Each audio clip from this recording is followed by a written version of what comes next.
والحمد لله والصلاة والسلام على أشرف رسول الله وعلى آله وأصحابه الصالحين إلى الله أما بعد. നാട്ടുകാരെ കൂട്ടുകാരെ ദിവസങ്ങളിലെല്ലാം റമദാനിനെക്കുറിച്ചും റമദാനിന്റെ മഹത്വത്തെക്കുറിച്ചും വേറെ കേട്ട നിങ്ങളോട് സ്വലാത്തിന്റെ മഹത്വത്തെക്കുറിച്ച് അല്പം പറയുന്നതാണ് ഇൻഷാ ഖുർആനിലെ സൂറത്തുൽ അഹ്സാബിലൂടെ അല്ലാഹു പറയുന്നു ഇന്ന അല്ലാഹ വമലായികതഹു യുസല്ലൂന അലൻ നബി യാ അയ്യുഹല്ലദീന ആമനൂ സ്വല്ലൂ അലൈഹി വസല്ലിമൂ തസ്ലീമാ.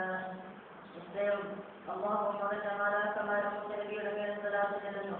ആകയാൽ സത്യവിശ്വാസികളെ നിങ്ങളും ആ നബിയുടെ മേൽ സലാത്തും സലാമും ചെല്ലുക എന്ന് അല്ലാഹു പറയുന്നു. ഇവിടെ മറ്റൊരു ആരാധനയെക്കുറിച്ചും പറയാത്ത വിശേഷണമാണ് സലാത്തിന്റെ കാര്യത്തിൽ അല്ലാഹു സ്വീകരിച്ചത്. ഞാൻ ചെയ്യുന്നു അതുകൊണ്ട് നിങ്ങൾ ചെയ്യുക എന്ന് പറഞ്ഞ ഒരേയൊരു കാര്യം സലാത്ത് മാത്രമാണ്. ഇതിൽ നിന്ന് തന്നെ അതിന്റെ പവിത്രത എത്രയെന്ന് നമുക്ക് ഊഹിക്കാവുന്നതേ ഉള്ളൂ. അതോടൊപ്പം തന്നെ സത്യവിശ്വാസികളെ എന്ന് വിളിച്ചതിൽ നിന്ന് സത്യവിശ്വാസി മാത്രമേ സലാത്ത് ചെല്ലുകയുള്ളൂ എന്നും നമ്മെ പഠിപ്പിക്കുന്നു. സലാത്ത് ചെല്ലവർ അത്തരം മജലിസുകളിൽ പങ്കെടുക്കാൻ എന്റെ മനസ്സിൽ വ്യഗ്രത കാട്ടുന്നില്ലെങ്കിൽ, അതിന് ആവേശം തോന്നുന്നില്ലെങ്കിൽ, പ്രവാചകന്റെ പേര് കേൾക്കുമ്പോൾ എന്റെ മനസ്സിൽ നിന്നും എന്റെ വായിൽ നിന്നും യാന്ത്രികമായ സലാത്തുകൾ ഉയർന്നു വീഴുന്നില്ലെങ്കിൽ അല്ലാഹു പരിചയപ്പെടുത്തിയ സത്യവിശ്വാസിയിൽ ഞാൻ പെട്ടിട്ടില്ലേ? എന്റെ ഈമാൻ പൂർണ്ണമല്ലേ എന്ന് നാം ആകുലപ്പെടേണ്ടതുണ്ട്. നിരന്തരം സലാത്ത് ചൊല്ലി അത്തരം ലോകാത്മക ഹൃദയത്തെ രൂപീകരിച്ച് പ്രവാചക പ്രേമത്താൽ നിറയ്ക്കേണ്ടതുണ്ട്.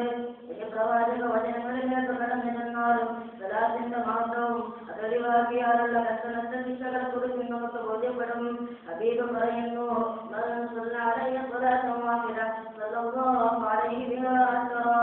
ആരെങ്കിലും എന്റെ മേലൊരു സലാത്ത് ചൊല്ലിയാൽ അത് കാരണം അല്ലാഹു അവന്റെ മേൽ 10 ഗുണം വർദ്ധിക്കുന്നതാണ്.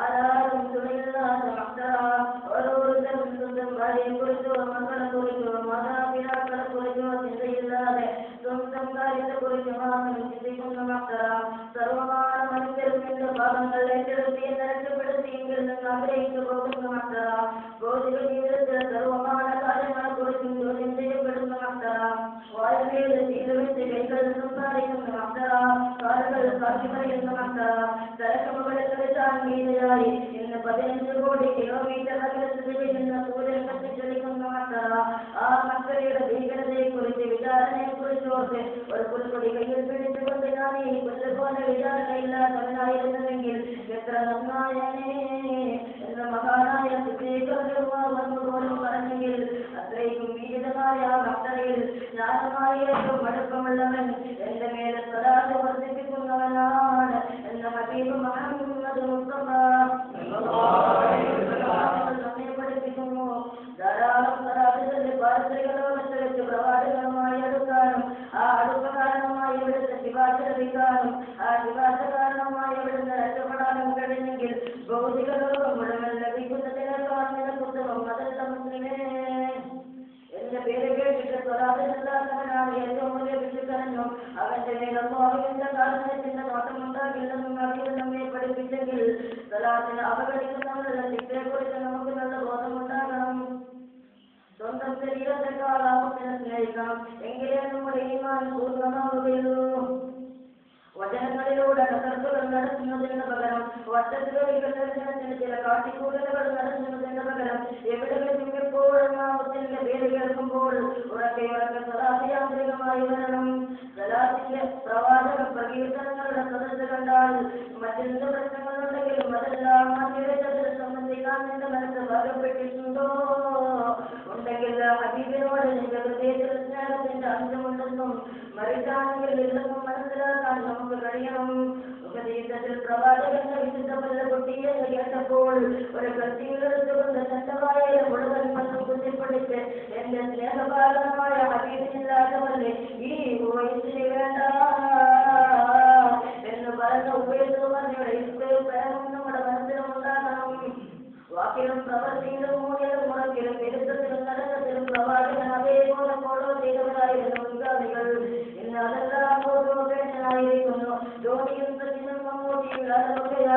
ദിവസത്തിന്റെ ആരാധനാമൂർത്തികളും സ്നേഹവാദനങ്ങളും ഒരൽപ്പം സമ്പത്തോ വിദ്യാഭ്യാസമോ ഭരണസ്വാധീനമോ ആരോഗ്യമോ സൗന്ദര്യമോ ലഭിക്കുമ്പോഴേക്ക് അഹങ്കാരത്തിന്റെ പൊടിപൊടി കയറി അനുഷ്ഠാനങ്ങളെയും ആചാരങ്ങളെയും പുച്ഛിച്ചു തള്ളുന്ന സഹോദര, നിനക്ക് കവിതയും കേൾവിയും ചിന്തയും നൽകിയ നാഥനെ മറക്കണ്ട. നിന്റെ സ്വന്തം ഹൃദയവും 21ാം നൂറ്റാണ്ടിലെ സയൻസിന് പോലും പിടികൊടുക്കാതെ അത്ഭുത പ്രതിഭാസമായി പിടികൊള്ളുന്ന ആത്മാവ് എവിടുന്ന് വരുന്നു, എങ്ങനെ പ്രവർത്തിക്കുന്നു, എവിടേക്ക് എങ്ങനെ പോകുന്നു എന്നത് ഇന്നും ശാസ്ത്രലോകത്തെ ശാസ്ത്രമുണ്ടിക്കുകയാണ്. ഒരു നേരം ഭക്ഷണം നൽകി യജമാനന് നന്ദി സൂചകമായി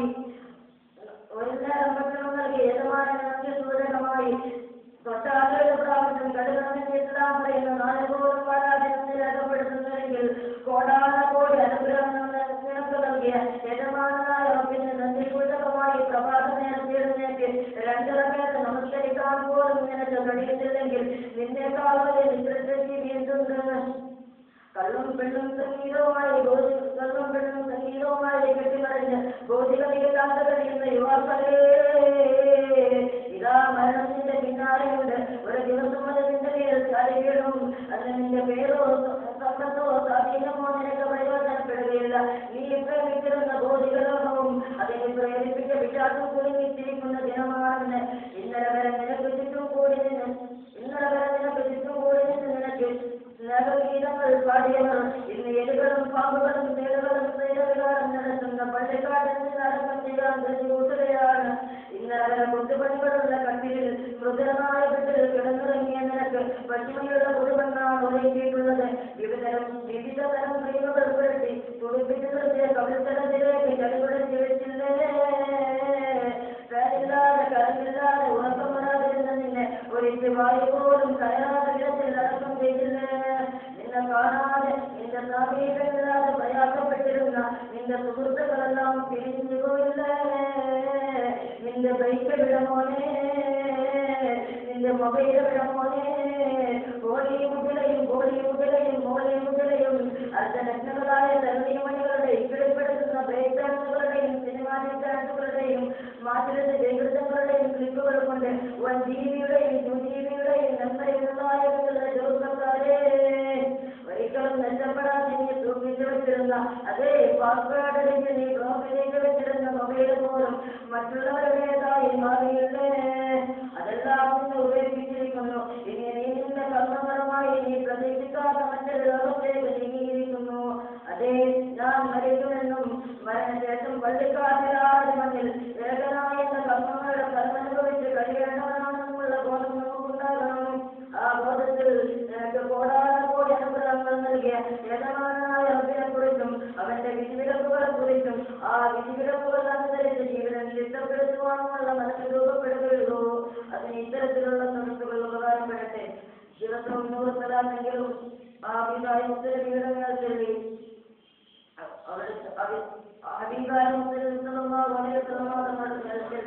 അവിടത്തോടുള്ള സ്നേഹം പ്രകടിപ്പിക്കുക. ആ ഹബീബാണ് അള്ളാഹുവിനെ കുറിച്ച് നമുക്ക് പരിചയപ്പെടുത്തി തന്നത്. പാരമ്പര്യ ലോകത്തെ കുറിച്ചും നരകങ്ങളെ കുറിച്ചും അന്തിമ വിജയത്തെ കുറിച്ചും ആ ഹബീബാണ് നമ്മെ പഠിപ്പിച്ചത്. അന്തിമ വിജയത്തിനുള്ള വഴികൾ പറഞ്ഞിരുന്നതും ആ ഭൂമിച്ച് തന്നെയാണ്. തന്റെ മരണസമയത്ത് പോലും ഈ സമുദായത്തെ കുറിച്ച് ഓർത്തു കഴിഞ്ഞ ആ ഹബീബിനെ സ്നേഹിക്കാതിരിക്കാൻ കഴിയുമോ? സ്നേഹത്തിൽ അധികമായി സലാത്ത് ചെല്ലാതിരിക്കാൻ പറ്റുമോ? നിരന്തരം സലാത്ത് ചൊല്ലിക്കൊണ്ടിരിക്കുക. ആ സലാത്ത് നമ്മിൽ പരിവർത്തനം ഉണ്ടാക്കി സിനിമകളിൽ നിന്ന് നന്മകളിലേക്ക് നയിക്കും. അള്ളാഹു അതിനെ തൗഫീഖ് നൽകുമാറാകട്ടെ. റഹ്മാനായ തമ്പുരാനെ, ഞങ്ങളെ ഒരുമിച്ച് കൂടിയതുപോലെ നിന്റെ ജനങ്ങൾക്ക് ഒരുമിച്ച് കൂട്ടങ്ങളാണ്. എല്ലാ തെറ്റുകളും നീ പുറത്തു തരണേ അള്ളാഹ്. മാതാപിതാക്കളുടെയും ഉസ്താദന്മാരുടെയും എല്ലാ തെറ്റുകളും നീ പുറത്തു തരണേ, കൊടുക്കണേ റഹ്മാനെ. കൊണ്ടിലേക്ക് ഞങ്ങൾ ആരെയും വലുത്തല്ല റഹ്മാൻ. ഓർമ്മകാലത്ത് പൂർണ്ണമായി കാത്തു നിൽക്കുന്നവരുടെ കൂട്ടത്തിൽ ഞങ്ങളെ നീ പെടുത്തണേ റഹ്മാനെ. പൂർണ്ണമായി കാത്തു നിൽക്കുന്നവരെ ഞങ്ങളെ നീ പെടുത്തല്ലേ അള്ളാഹ്. ഞങ്ങളെല്ലാവരുടെയും എല്ലാ വലാലായ ഉദ്ദേശവും നീ നിറവേറ്റി തരണേ റഹ്മാനെ. ربنا آتنا في الدنيا حسنة وفي الآخرة حسنة وقنا عذاب النار. ربنا تقبل منا إنك أنت السميع العليم وتب علينا إنك أنت التواب الرحيم. آمين برحمتك يا أرحم الراحمين.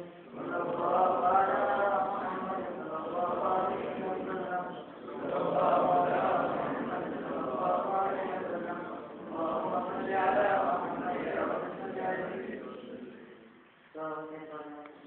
وقدامنا الحمد لله رب العالمين.